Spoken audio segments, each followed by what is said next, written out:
Everyone नमस्ते हजुरहरूलाई प्रियाको किचनमा स्वागत छ। आज मैले हजुरहरूको लागि दुध रोटीको रेसिपी लिएर आएको छु, जुन चाहिँ हामी प्राय नेपालीहरूले चाहिँ यो खाएकै हुन्छ। सानोमा त धेरै नै खाइन्छ हैन। अब खानुभएको छैन भने अहिले बनाएर खानु भए पनि हुन्छ। यो बच्चादेखि बुढासम्मलाई मिल्ने हेल्दी रेसिपी हो। अब बनाउन सुरु गरौँ है। अब दुध रोटीको लागि चाहिँ हामीलाई अब पिठो चाहियो। पिठोमा हजुरहरूले मैदा लिनु भए पनि हुन्छ, गहुँको पिठो लिनु भए पनि हुन्छ, जे लिँदा पनि यो मिठो नै बन्छ। मैले चाहिँ गहुँको पिठो लिएको छु। यो 1 कप गहुँको पिठो हो। यो यसमा राखौँ बलमा। र त्यस्तै गरेर मैले चाहिँ यसलाई अझ हेल्दी बनाउनको लागि चाहिँ यो आलमन्डको यो बदामको पिठो पनि लिएको छु मैले। यो पनि राखौँ। यो चाहिँ हाफ कप राखिदिउँ। यो पाउँदैन आलमन्डको पिठो, कोकोनट पिठोहरू पाउँदैन भने नराख्नु भए पनि हुन्छ। यो सिम्पल गहुँको पिठोमा मात्रै पनि मिठो बन्छ, मैदामा मात्रै पनि मिठो बन्छ। त्यस्तै गरेर मैले यो नरिवलको पिठो पनि लिएको छु। अब यो तीनै किसिमको पिठोलाई चाहिँ मिक्स गरौँ। यो टोटल 2 कप पिठो भयो। अब थोरै पानी राख्दै मुस्दै जाउँ। जस्तो रोटी खानालाई हामीले पिठो मुस्छौँ त्यही अनुसारको मुस्ने हो।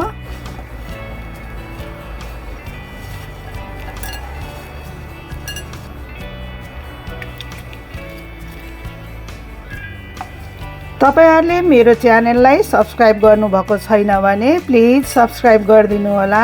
साथसाथै बेल आइकनलाई पनि दबाइदिनु होला। मैले पिठोलाई मुसिसकेँ। अब पिठोलाई छोपेर राखिदिउँ। मैले हिट अन गरेर एउटा भाँडा राखिसकेको छु। सुरुमा भाँडामा थोरै पानी राखौँ। यो बुढाबुढीको भनाइअनुसार पहिला पानी राख्यो भने चाहिँ दुध टाँसिँदैन अरे भनेर भनिन्छ हैन। त्यही अनुसारले म जहिले पनि त्यसै नै गर्छु।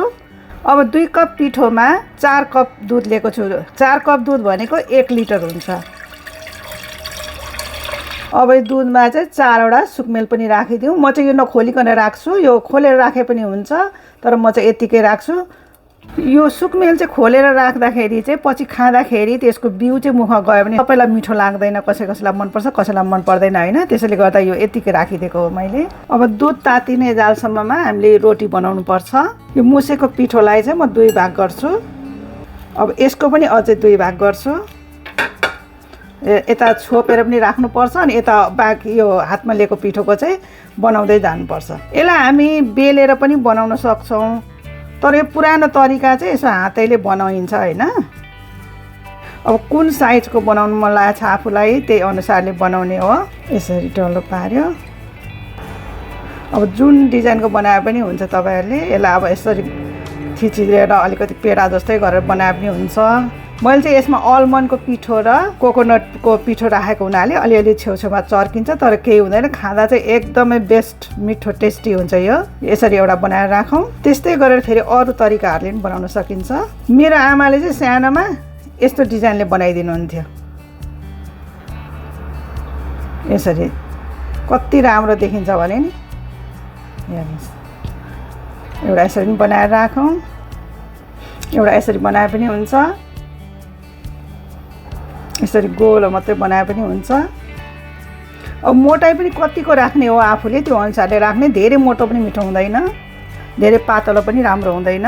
मलाई चाहिँ यो डिजाइन एकदमै मनपर्छ। मेरो आमाले खुब यस्तो बनाएर खुवाउनुहुन्थ्यो। अब यस्तै गरेर सबै बनाउँदै जाउँ। यता रोटी बनाउँदै उता दुध पनि हेर्दै गर्नुपर्छ। तर दुधलाई चाहिँ लो हिटमै बनायो भने चाहिँ आरामले हामी यो बनाउन सक्छौँ।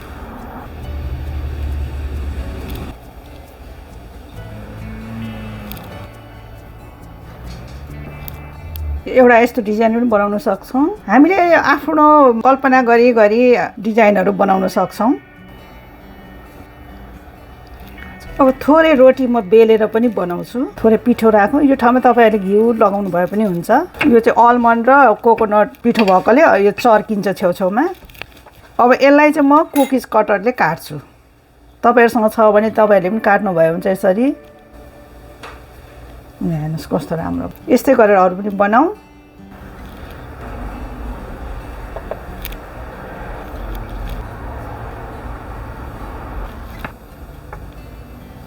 एउटा मसँग हट शेपको पनि छ यो कुकी कटर। यसले पनि बनाऊ।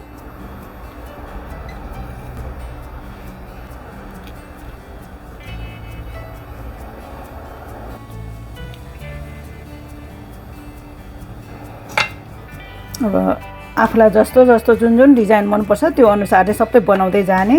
अब एउटा सानो डल्लो छ मेरो लास्ट बनाउनु। अब कुकी कटरले यति काटेर राखिदिउँ।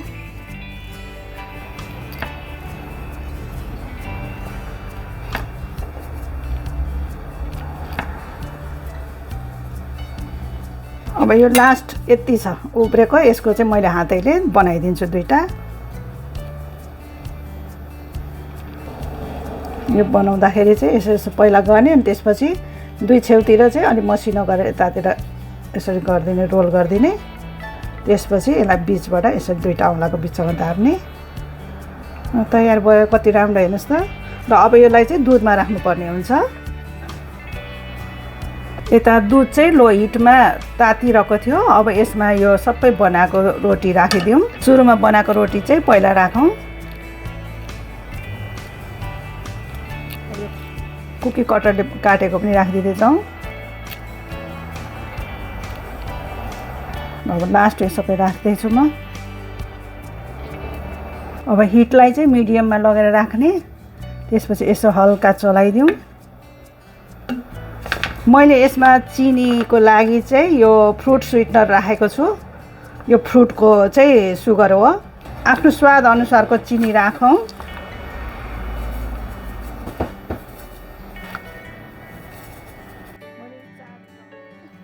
यो ठुलो चम्चाले 4 चम्चा चिनी राखेँ। दुध रोटीमा आफूलाई मनपर्ने जुन ड्राई फ्रुट्सहरू छ त्यो चाहिँ राखिदिउँ। मैले काजु लिएको छु, काजु राखिदिउँ। अनि डेट्स पनि लिएको छु, यो पनि राखिदिउँ। किसमिस पनि लिएको छु। आलमन्ड पनि छ, आलमन्ड पनि राखिदिउँ। दुध उम्लिँदैछ। अब यसलाई बिस्तारै दुध रोटीलाई चलाइदिउँ।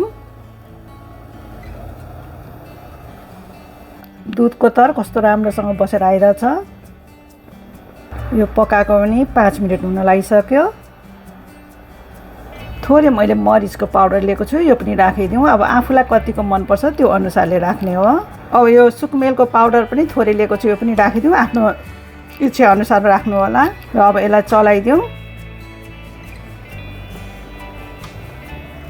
यसलाई अझै हामीले 4-5 मिनट जति पकाउनु पर्छ। अब थोरै घिउ पनि राखिदिउँ। यो चाहिँ आफ्नो इच्छा हो, मन लागे राखे हुन्छ, नमनलाई नराखे पनि हुन्छ। यो मिठै हुन्छ त्यतिकै पनि। तर म चाहिँ राख्ने गर्छु कि यो घिउ, त्यसैले राखेको। अब यसलाई चलाइदिउँ। दुध रोटी तयार भइसकेको छ। अब म डिस आउट गर्छु है।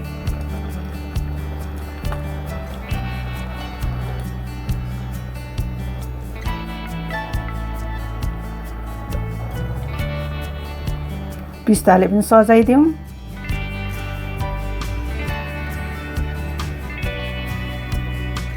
मलाई सब्सक्राइब गर्न नबिर्सिनु होला र मेरो रेसिपी हेरिदिनु भएकोमा हजुरहरूलाई थ्याङ्क यू। बाई।